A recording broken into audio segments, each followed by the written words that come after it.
नागपुर के गणेशपेट परिसर स्थित द्वारकामाई होटल को ईमेल के जरिए बम से उड़ाने की धमकी मिली थी। धमकी भरे ईमेल के मिलते ही होटल प्रशासन में खलबली मच गई।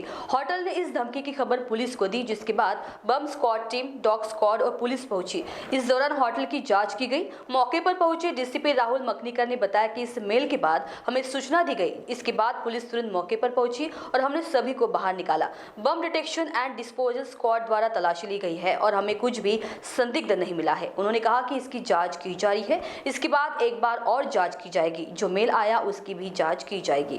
द्वारकामाई हॉटेल जे गणेशपेठच्या हद्दीमध्ये आहे, त्यांना मेलवरती थ्रेट कॉल आला की तुमच्या हॉटेलमध्ये काही ठिकाणी पाईप बॉम्ब लावलेत असं त्यांना थ्रेट कॉल प्राप्त झाला। त्यांनी तात्काळ पोलीस स्टेशनला कळवलं सकाळी 7:45 वाजता। मग आम्ही आमच्या टीम घेऊन BDDSच्या ज्या टीम आहेत त्या टीम या ठिकाणी घेऊन आलो। जे काही इनमेट्स आहेत ह्याच्यामध्ये कुठेही थ्रेट कॉल आल्यानंतर त्याची एक SOP असते।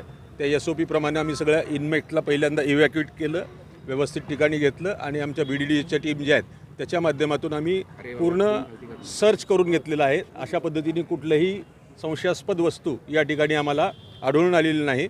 तरीही पुन्हा एकदा म्हणजे त्याची पद्धत असते त्या पद्धतीप्रमाणे परत एकदा आम्ही पूर्ण सॅनिटाईज करून पूर्ण बघत आहोत त्या गोष्टींनी आणि अतिशय काळजीने आणि बारकाईने याचा आम्ही कॉग्निझन्स घेतलेला आहे आणि यापुढेही अशा पद्धतीने जो कुठलीही माहिती प्राप्त होत असेल तर त्याचा पोलीस कॉग्निझन्स घेत राहील। कुठून हा मेल आला होता, त्याच्या संदर्भात आता आमचं पुढचं जे फर्दर इन्व्हेस्टिगेशन आहे टेक्निकली ते सुरू आहे। सर, देशभरात अशा पद्धतीच्या धमक्या त्याचाच एक भाग वाटतो की काही वेगळं वाटतंय की मुद्दाम केलं? नाही, प्रायमा फेसी कुठलीही गोष्ट आपण एकदम सिरियस घेऊनच त्यामध्ये बघणं गरजेचं आहे। जरी तो फेक जरी असेल तरी त्या दृष्टीने आम्ही एक सिरियस कॉल आहे या दृष्टीने त्याच्याकडे लक्ष देऊन आहोत आणि यापुढे जे फर्दर टेक्निकल इन्व्हेस्टिगेशन होईल त्या माध्यमातून ज्या काही पुढच्या गोष्टी येतील ती बाबी समजेल। सर, काल अनेक ठिकाणी रेल्वे स्टेशन, एअरपोर्टला आले होते आणि मुंबईत आपलं दिल्लीला सुद्धा शाळेमध्ये काही धमकी आले, तर त्याच शृंखलेमध्ये किंवा त्या मालिकेतलं असे काही मेल वगैरे हा आहे का, काय म्हणजे तपासात? नाही, आता तो तपासाचा फर्दर पुढचा भाग आहे, त्याच्यामध्ये आपण बघू आपण त्याचे कुठं लिंक होते का, पण प्रायमा बेसी सध्या आम्हाला त्याच्यामध्ये काही दिसत नाही आहे।